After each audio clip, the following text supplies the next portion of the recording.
कि जिसने कभी खुम्स ना दिया हो अब देना चाह रहा हो तो वो क्या करे। बहुत मुख्तसरन इसका जवाब आपकी खिदमत में अर्ज़ करूं कि देखें, इस शख्स के लिए जो पहली मर्तबा ज़िंदगी में खुम्स देना चाह रहा हो, 2-3 ऑप्शन हैं। पहला ऑप्शन तो ये है कि जो नॉर्मली लोगों को नहीं होता, लोगों के लिए एप्लीकेबल इतना नहीं, कुछ एक्सेप्शंस होते हैं। बाद आपने देखा होगा इतना तेज़ उनका हाफ़ज़ा होता है, मसलन आज भी बैठकर अगर आपको 80 साल के वो बूढ़ा है मगर वो आपको बता रहा होगा जी फ़लाने दिन फ़लानी तारीख को इतने बजे ये काम हुआ, इतने वो उनके हाफ़ज़े में बाज़ चीज़ें होती हैं। तो अगर किसी को अपना सारा हिसाब किताब ज़बानी इस तरह याद है तो फ़बिहा, वो बैठे हिसाब लगाना शुरू करे, कब बालिग हुआ, कब से काम करना शुरू किया, कितना कमाता था, कितना बचाता था, एक पूरी स्टेटमेंट बनाए और उसी स्टेटमेंट के हिसाब से जो उसका हिसाब किताब बने उसका खुम्स अदा कर दे। लेकिन ऐसे लोग आपको बहुत कम मिलेंगे कि जिनको इतना कुछ याद हो, या ये कि बाद ऐसे होते हैं जो बहुत ही, जिसको कहीं नपे तुले किस्म के लोग होते हैं, वो हर काम सिस्टम से करते हैं। तो वो पहले दिन से जब जॉब शुरू की है उसका एक अकाउंट्स की स्टेटमेंट बन रही है, मेंटेन हो रही है, तो वो अपने अकाउंट्स को चेक करेगा और नतीजा निकाल लेगा कि भाई मैं क्या कमाता था, क्या बचाता था, क्या खाता था, और ये एंड ऑफ द ईयर मेरे पास ये चीज़ बचती थी, इस साल ये बची, इस साल ये बची, इस साल ये बची। तो उसके लिए भी आसान है, वो अपने अकाउंट्स को खुद बनाकर, अपना खुद से हिसाब किताब बनाकर अपनी खुम्स अदा कर सकता है। एक तो हो गया ये बंदा। इसके मुकाबले में दूसरा बंदा जो मेरी तरह का आदमी हो, ना जिसका दिमाग काम करता हो, ना उसने कभी अकाउंट्स बनाए हो, दुरुस्त, ना इतना हाफ़ज़ा उसका कवी हो कि बैठ के याद करे जी मैं फ़लाने साल में पैदा हुआ और इसमें बालिग हुआ, तो जी अब वहाँ से लेकर ये आज मतलब 30 साल में क्या कमाया और क्या खाया, मुझे तो कल का याद नहीं होता कि क्या खाया। तो वो अब वो क्या करेगा?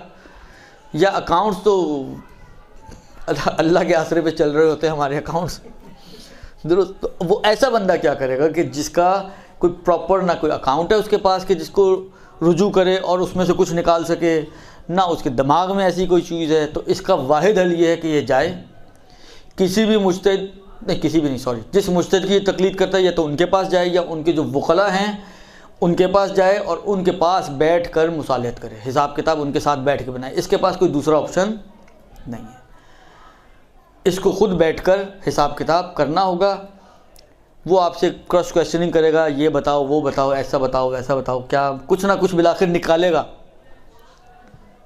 तो दूसरा तरीका तो ये है कि इसको मुसालहत करनी पड़ेगी हाकिम शरअ या उसके वकीलों के में से किसी के पास। अलबत्ता इतनी मैं आपको गुजारिश करूँगा कि खुदारा हर बंदे के पास मत जाइएगा, यहाँ पर हर किसी को हिसाब किताब करना नहीं आता, दुरुस्त। ऐसे उलमा के पास जाएं कि जो मसाइल फ़िक़्ह में वारिद हों, समझते हों और हिसाब किताब बना सकते हों। यहाँ पे ऐसे लोग भी मौजूद हैं कि आप उनके पास जाएंगी तो वो आपका 15 लाख का हिसाब बनाएंगी, और किसी ढंग के आदमी के पास जाएंगी तो वो कहेगा भाई आपके पास सिर्फ 50,000 खुम्स आप पर वाजिब है। ऐसे लोग मौजूद हैं। तो हिसाब किताब के लिए आप किसी समझदार आदमी के पास जाएं, दुरुस्त। ये हो गया दूसरा तरीका। तीसरा तरीका एक ये हो सकता है कि आप अगर नहीं इस झंझट में पड़ना चाहते कि आप जाएं और जाके सवाल जवाब का निशाना बने कि ये कब कमाया था और वो कब लिया था और ये कैसे हुआ था और ये कैसे हुआ था, क्योंकि आपको तो कुछ याद ही नहीं है। बाज़ औक़ात इस वजह से इंसान नहीं जाना चाहता कि मुझे कुछ याद ही नहीं, पूछेगा भी तो मैं क्या बताऊंगा उसको। मेरा तो एक ही जवाब होना है हर का, याद नहीं सर, नहीं पता नहीं, मुझे याद नहीं, मुझे पता नहीं। तो वो फिर वो क्या करे? उसका फिर एक आसान तरीका ये है कि एक लमसम अपना आइडिया लगाए। मुद्दा आइडिया ऐसा होना चाहिए कि उसको ये यकीन हो जाए कि इससे ज़्यादा तो मेरी गर्दन पे नहीं था, अगर था तो ये था।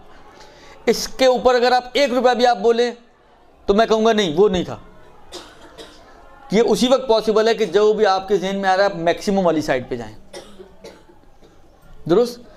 आप एक ऐसा अंदाज़ा लगाएं, क्योंकि देखें बिलाखिर वाक़ई में आपकी गर्दन पे कुछ खुम्स आया हुआ है। अब ये खुम्स कितना ही आपको नहीं मालूम, तो ज़िम्मेदारी उतारने के लिए ज़रूरी है कि आप इतना अदा करें कि आपको यकीन हो जाए कि आपकी गर्दन से खुम्स उतर गया है। जो भी था, जो भी एक अननोन फिगर था वो बहरहाल उतर गया है, आपने इतना दे दिया है।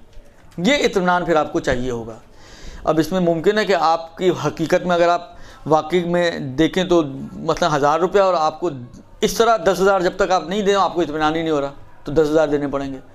तो आपकी जेब से मुमकिन है थोड़ा ज़्यादा निकल जाए, लेकिन बिलाखिर फिर कुछ चारा हमारे पास और नहीं है कि आप कोई और काम करें।